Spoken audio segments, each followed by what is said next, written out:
All right, so let me start this off by addressing the elephant in the room.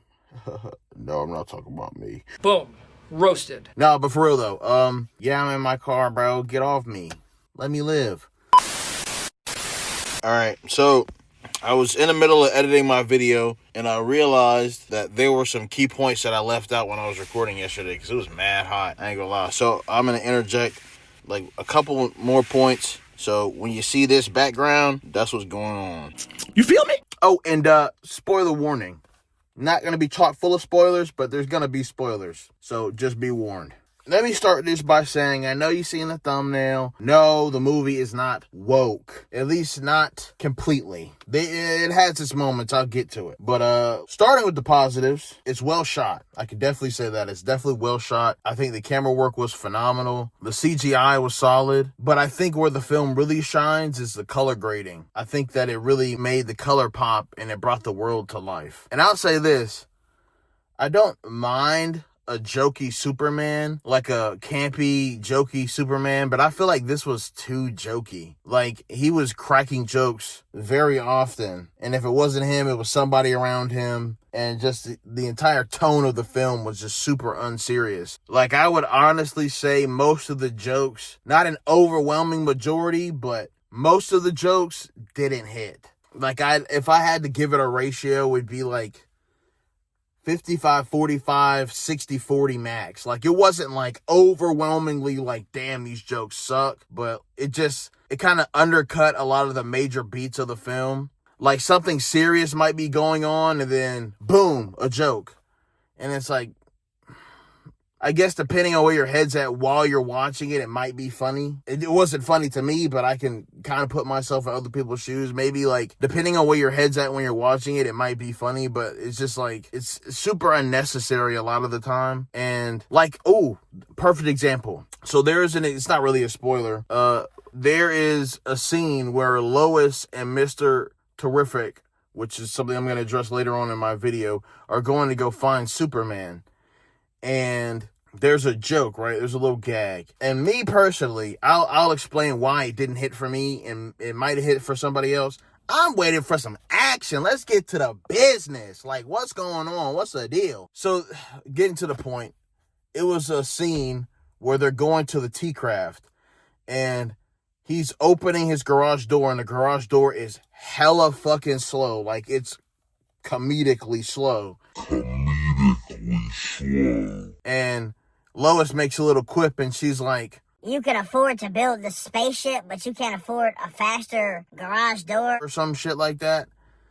And I mean, fair point. And speaking of the Justice Gang, I like Nathan Fillion as Guy Gardner. I think he really embodies that role. He's pretty funny. I also like Mr. Terrific. He has a lot of character. And Hawk Girl was, she's not bad, but I would just say she's just okay. She doesn't really do much in the film.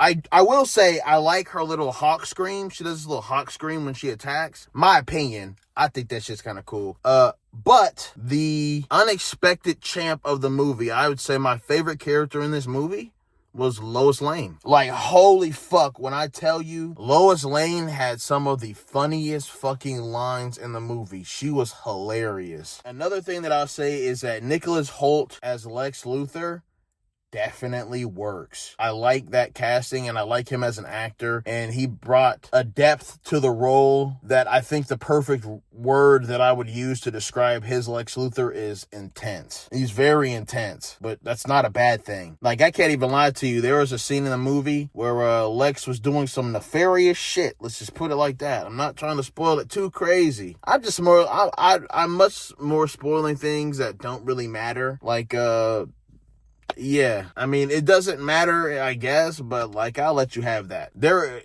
is a scene where Lex clicked the gun like he was playing Russian roulette, and that shit that first click made me jump. I was expecting the rest, but the first clip, oh my God, that shit made me jump. Sorry, spoiler, it doesn't go off for the first clip. Sorry, oopsie. Lock this fucking thug! Lock him up! He's a thug! Lock him up! Now, the main man, as far as Superman goes, I think this is very funny to me. And it's funny to me because the first time I ever saw David Cornsweet was in Netflix's Hollywood. They came out in 2020. He played this character named Jack. And Jack was like, he was like a male escort, like gigolo type character. He would like bone old ladies and shit like that. And I remember seeing David on the screen. I was like, holy fuck. He has like that all-American charm, like that kind of look. Like he looks like he could play Superman. Now, did I think he was going to play Superman? No. Because at the time we still had Henry Cavill, and I'm pretty sure at this point in time the changing of the guard hadn't happened, so James Gunn was not on in DC at that time. And so yeah, all signs pointed to Henry Cavill, but I kind of like looked at it as like one of those like, damn,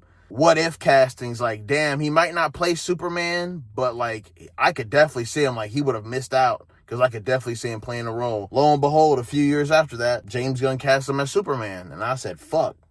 I see it. Like, he definitely looks the part. He's tall as fuck. He towers over literally everybody he stands next to. And, like, especially as Clark, he's just like this big oaf, which I really like. I will say that the jokes kind of make him a bit unserious. And I don't really know how I feel about that. Like, I don't really know. Like, in one of the scenes, he's literally having a heart-to-heart with Lois over a cup of cocoa. While the Justice Gang is fighting some fucking imp or whatever the fuck outside his window, and he's like sitting there sulking or whatever over his parents' message, which is a whole another fucking situation.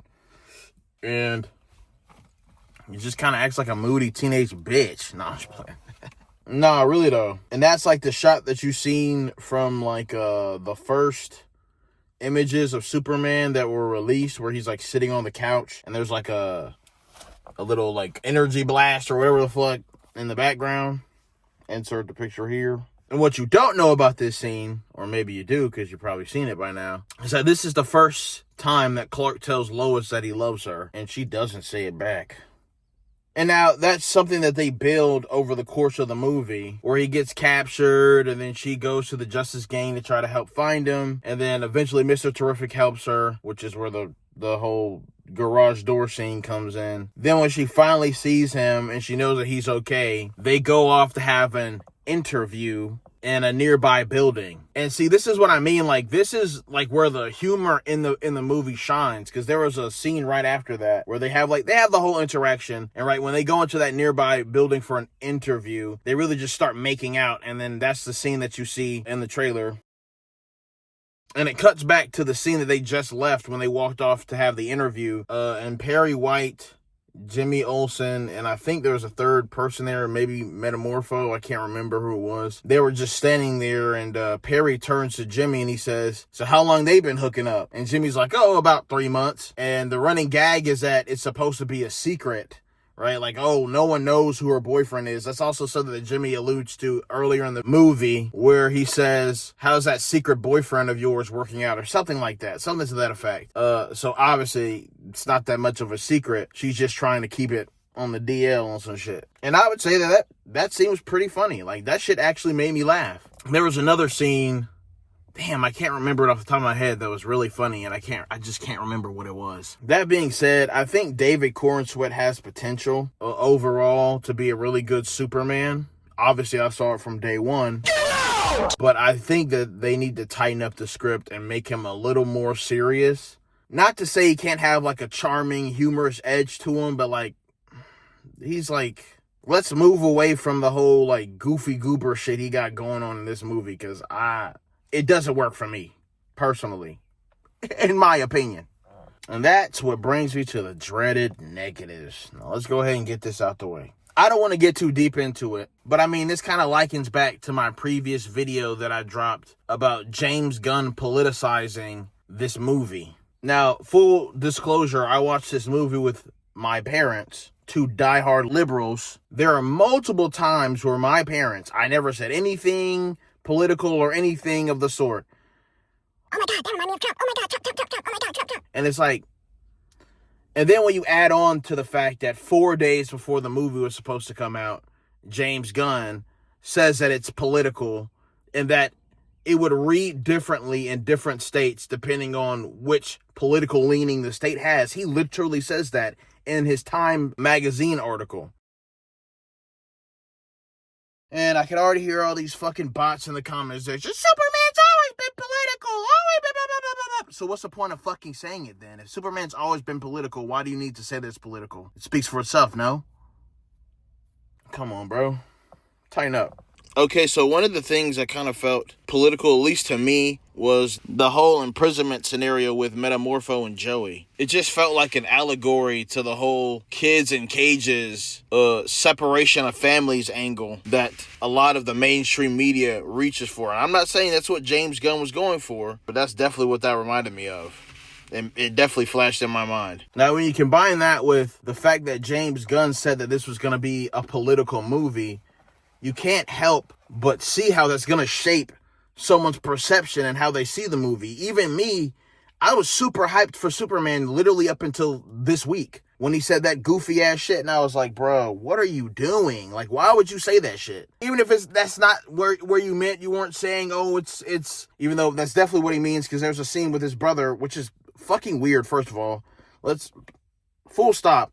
His brother is in this movie one time, one scene. Singular. This nigga's funding the Justice Gang, but we only see him one time. And the one time we see him, he says, I think this is something conservatives and liberals can both agree on. Politics. Look at that. Politics. Literal politics inserted into the movie. That Lex Luthor fucking sucks. Which, sure. But again, it's like, why even have that? What was the point of bringing that up in the movie at all? Like, just leave politics out of it. Like, if you're going to have politics in it, why are you so heavy-handed with it? Like, holy fuck, bro. Give it a rest. Do what you will with that information, and I'm going to leave it there. I feel like it's kind of like, it reminds me of The Last of Us 2. Now, I'll admit, it's nowhere near as dog shit of a story as The Last of Us 2. That was fucking terrible. But what I mean in terms of it being like The Last of Us 2 is the weak point of the film itself was the story. Kind of like in The Last of Us 2, the weak point of The Last of Us 2 was the story. The gameplay was phenomenal. It was beautiful as fuck. The landscape was on point. The atmosphere was on point. Everything except for the story worked. And it's kind of similar for this movie, although I'll say to a way lesser degree. Like, I'd say it's like 30 or 40% of the fucking trash writing we got from The Last of Us 2. Which means it's more good than it is bad. I think my main criticism would be how the story itself is structured. Let me explain. Like, to me, the story in Superman Legacy, if that's what we're still calling it, is leagues better than The Last of Us 2. That being said, that doesn't take away from the fact that it's a cluttered mess. And it's an amalgamation of events that don't go anywhere. Nothing really happens. Nobody really developed. Like, I laughed because yesterday I saw a video. It was kind of like the little meme where they're like, here's my son, or here's X, Y, and Z, and they're about to explain this, that, and the third, and be nice to them and whatever. And so it was Rachel Brosnahan and Nicholas Hoult, and they were doing it for David Cornsweet, and he was coming in, he was like, oh, you should see my movie, because there's, like, amazing character development. And I was like, buddy, why are you lying? I mean, feel free to tell me who was developed in the story. Superman wasn't. He was the same. Lex Luthor wasn't. Fuck, even Crypto wasn't. So, I mean, who was developed? I don't know. You could let me know. Maybe I gotta watch it again, and I'll see it. I don't know. I mean, again, this is off of first watch.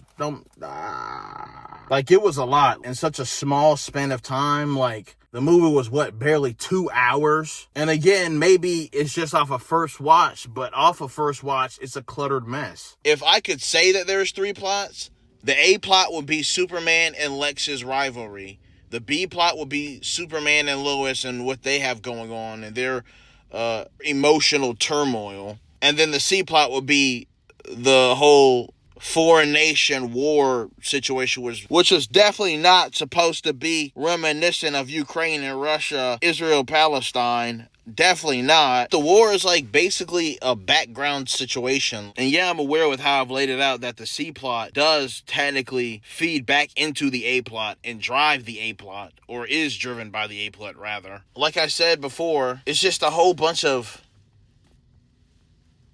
honestly nothing. It's just a series of events that take place with no actual cohesive story to keep it together. Now, go as far as saying it's a polished turd like The Last of Us 2. That's crazy as hell. I would never disrespect it like that, but it's a pretty mess.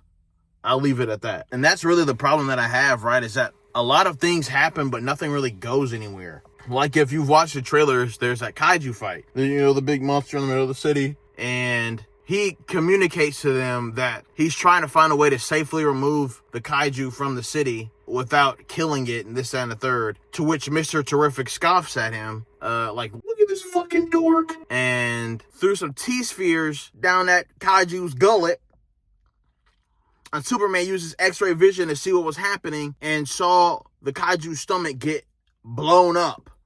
Right? It fucking exploded and the kaiju died. And Superman was noticeably frustrated. And so I thought it was going to go somewhere, like Superman was going to talk about his no-kill rule and kind of try to enforce it upon other people. Kind of like how Batman does. Or even, I'm rewatching the old Daredevil stuff from 2015. And Daredevil, I'm on season 2. And he's like literally going out of his way to make sure that Frank doesn't kill people when they're fighting a gang. They're fighting a fucking Irish mob. And he's making sure that Frank isn't killing them. So it's like, I thought it was going to go in that direction. Maybe give him a little stern talking to.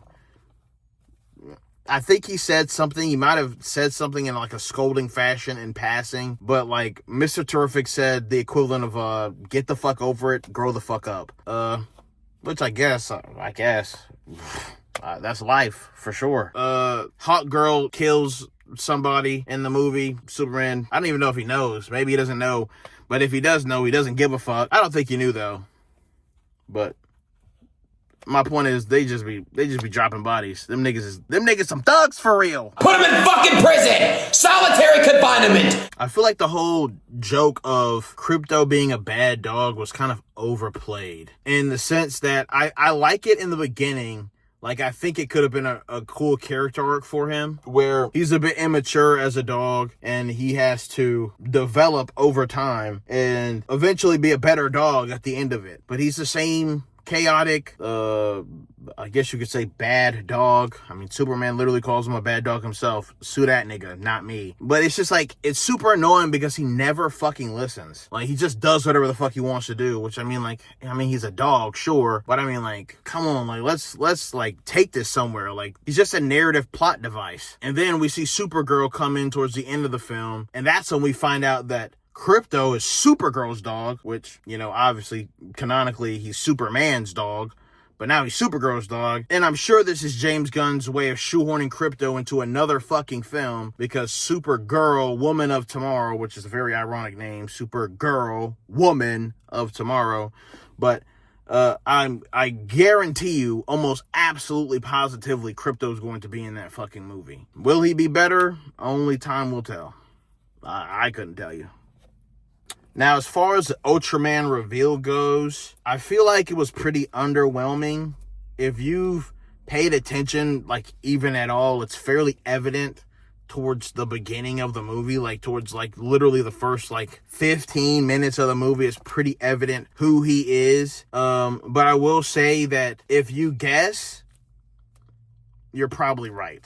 And if you're wrong, you might at least be surprised, so there's that. For me, I think that the movie kind of resembles Spider-Man Homecoming in the way that I feel like every major plot point was in the trailer. It seems like every beat of the film that actually mattered was in the trailer. Maybe with the exception of a handful, but the overwhelming majority of the plot that mattered was in the fucking trailer. At least from my subjective experience. Like, I don't know. I don't necessarily feel like it was the entirety of the movie, but it was a good 40-45%. Final thoughts. I would say that the movie was narratively cluttered, but well shot. So I guess the best way to describe it would be a pretty mess, like I said earlier. David Corenswet has so much potential as Superman, and I feel like the script really held him back. It narratively suffocated him. He didn't really have a chance to shine. He damn near took a backseat in his own movie. And I feel like with a tighter script, Corenswet's performance could really shine through. And I don't think that this was a script to do that for him. The political subtext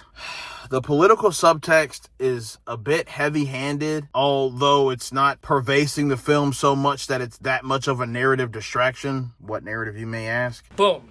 Roasted. But I would also say that a part of the reason why, at least in my view, it may be so politically drenched is because James Gunn said it was political. Maybe if he never said that, and I don't know, I'm speculating, I wouldn't think it's political. I wouldn't be interpreting all these things as political allegories to modern day politics. But again, 4 days before the movie drops, this nigga says it's political. Anyway, y'all let me know what y'all think in the comments. I think it was a decent movie. I'd watch it again, if not just to fucking understand it better. See if there was anything I missed, something that went over my head. No pun intended. For me, I give the movie a 6.5 out of 10. Maybe I could see myself giving it a 7 eventually if I watch it again and it's more cohesive. Because I'll be fair, my parents chirping in my ear definitely fucked up the score for me. Because they were also definitely making it political without even knowing that James Gunn said any of that shit, which just further proves my point. But that being said, I'm willing to give it another shot and raise the score. I couldn't see myself giving it more than a 7.5. But for right now, first watch, 6.5. Y'all let me know what y'all think. What was your experience? How did you like the movie? Did you like the movie? Did you think it was a 9, 10, hit out of the park? Did you think that shit was ass? Let me know. Talk to me. Nice.